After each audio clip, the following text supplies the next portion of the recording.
بسم اللہ الرحمن الرحیم۔ آج ہم بات کرتے ہیں کہ بچے کیوں نہیں پڑھتے۔ جب ماں سارا دن کہتی رہتی ہے پڑھو بچوں پڑھو، شام کو بچوں کا باپ آتا ہے تو کہتی ہے میں دن کو سارا دن پٹتی رہی ہوں کہتی رہی ہوں پڑھ لو، بچے نہیں پڑھتے۔ جب بھی کوئی آتا جاتا ہے ماں ہر وقت یہ کہتی ہے ہمارے بچے نہیں پڑھ رہے۔ ایک تو کرونے کا پرابلم ہے، دوسرا واقعی بچے گھر نہیں پڑھتے۔ تو آخر اس کا حل کیا ہے؟ بچوں کو کیسے پڑھائی پہ میل کیا جائے، اس کا طریقہ کیا ہے؟ اس بارے میں کافی غور و غوض کرنے کے بعد میں نے کچھ پوائنٹ لیے ہیں، بھی آپ کے ساتھ شیئر کر لوں۔ یہ ویڈیو آخر تک دیکھنا اور اس ویڈیو کو لائک بھی کر لینا اور شیئر بھی کرنا دوسروں کے ساتھ، اور سبسکرائب کے نشان پہ انگلی لگا دینا اور بیل آئیکن پہ بھی لگا دینا تاکہ ہر آنے والی نئی ویڈیو آپ کو ملتی رہے۔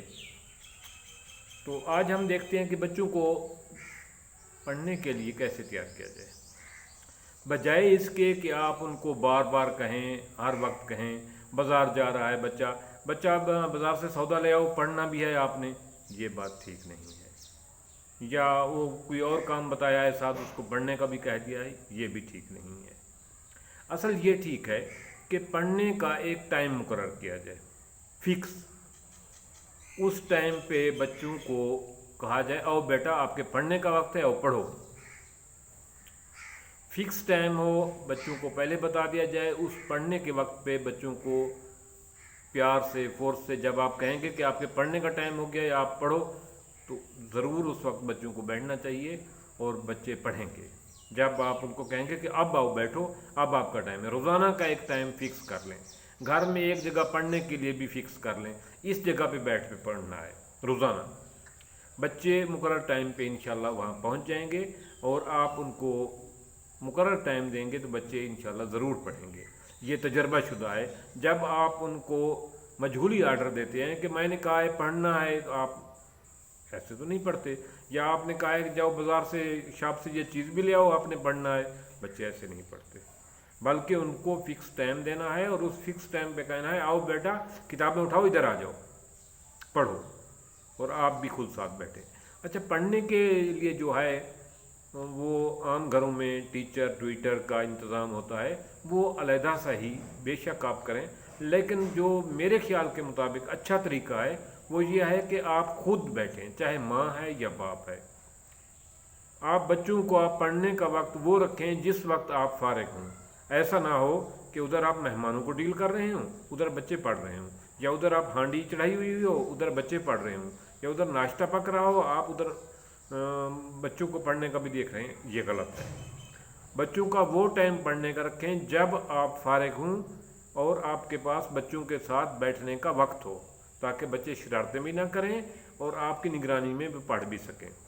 آپ ان کے ساتھ بیٹھیں، آپ بھی خود کتاب اٹھا لیں، بچوں کی کتابیں پڑھنا شروع کر دیں، یا اپنی علیحدہ کتاب لے کر اس کو بھی پڑھیں، تاکہ بچوں کو بھی پتہ چلے کہ ہم نہیں پڑھتے بلکہ ماما بابا بھی پڑھتے ہیں۔ اپنے بچوں کو پڑھانے کے لیے آپ کہیں گے کہ ٹیچر کی ضرورت ہوتی ہے، ٹویٹر کی ضرورت ہوتی ہے، ہم تمام مضامین میں ایکسپرٹ نہیں ہوتے، یہ بات بجا ہے۔ لیکن آپ کچھ تو کر سکتی ہیں، باپ بھی کچھ کر سکتا ہے۔ تو آپ اپنے علم کو بہتر بنائیں، بچوں کی کتابوں کا مطالعہ کریں اور ان کی صحیح رہنمائی کریں۔ ہیلپنگ بک لے لیں، ان سے بچوں کو تیار کر کے بچوں کی رہنمائی کریں۔ جتنا اچھے طریقے سے خلوص سے ماں یا باپ چھوٹے بچوں کو پڑھا سکتا ہے، اتنا دنیا کا اچھے طریقے سے کوئی ٹیچر نہیں پڑھا سکتا۔ جتنا خیر خواہ بچوں کا ماں باپ ہوتا ہے دنیا میں، اس سے بڑا خیر خواہ اور کوئی نہیں ہے۔ یہ تجربہ شدہ ہے۔ دوسرا یہ ہے کہ وقت گزارنے کے لیے فارغ وقت میں ایک ایسا گھنٹہ رکھیں جس میں بچوں کو کہانیاں پڑھنے پہ لگائیں۔ وہ مضمون جو بچوں کے کمزور ہیں، مثال کے طور پر اردو کمزور ہے تو بچوں کو اردو کے آسان چھوٹی چھوٹی بکیں دیں کہانیوں والی، خود بھی پڑھیں، بچوں کو کہیں کہ یہ پڑھو۔ جو لفظ ان کو نہیں آتے ان کو کہیں اس لفظ کو چھوڑ دو آگے پڑھو، تو وہ بچوں کو کتابیں پڑھنے کی عادت پڑے گی۔ بچہ دلچسپی سے کہانیاں پڑھے گا جو اس کی مضمون میں کمزوری ہے وہ دور ہو جائے گی. انگریزی میں کمزور ہے تو انگریزی والی آسان آسان سی سٹوریاں دیں پڑھنے کے لیے, انشاءاللہ بچے کی وہ ویکنیس کمزوری ختم ہو جائے گی. اور دوسری جو خاص بات ہے, اپنے بچوں کو کبھی بھی کسی کے ساتھ کمپیئر نہ کریں. جی میرا بچے کو کہیں کہ جی آپ تو بہت نہیں پڑھتے, آپ کا چھوٹا بھائی تو کتنا اچھا پڑھ رہا ہے, یہ بری بات ہے. بہن بھائیوں کو آپس میں کمپیئر کریں گے تو بچوں کے اندر ایک دوسرے کے لیے نفرت, حسد, جیلسی پیدا ہوگی. تو کبھی بھی اپنے بچوں کو آپس میں یا اپنے دیور کے بچوں کے ساتھ یا اپنی بہن کے بچوں کے ساتھ یا محلے والے بچوں کے ساتھ کمپیئر قطب نہ کریں, کیونکہ ہر بچے کو اللہ تعالیٰ نے علیحدہ صلاحیت دی ہے, علیحدہ رجحان دیا ہے, علیحدہ ذہانت دی ہے. ہر بچے کا گھر کا ماحول علیحدہ ہے, ہر بچے کی ذہانت علیحدہ ہے, ابیلٹی علیحدہ ہے, اس کا شوق علیحدہ ہے.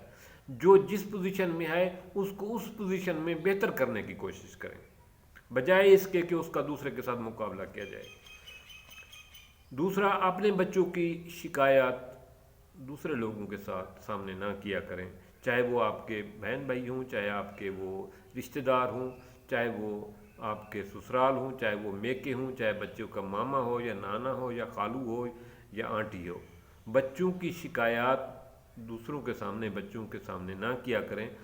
بچوں کو اپریشیٹ کیا کریں. جب بھی بچے تھوڑا سا اچھا کام کرتے ہیں اس کو سراہا کریں, کیونکہ یہ بہت سارے مفکرین نے یہ بات دیکھی ہے کہ جتنا انسان شاباشی سے اچھا کام کرتا ہے اتنا طنز سے یا تنقید سے یا نصیحت سے نہیں کرتا. بہت سارے مفکرین اس بات پر متفق ہیں, اور میرا اپنی پوری زندگی کا یہ تجربہ ہے کہ جتنا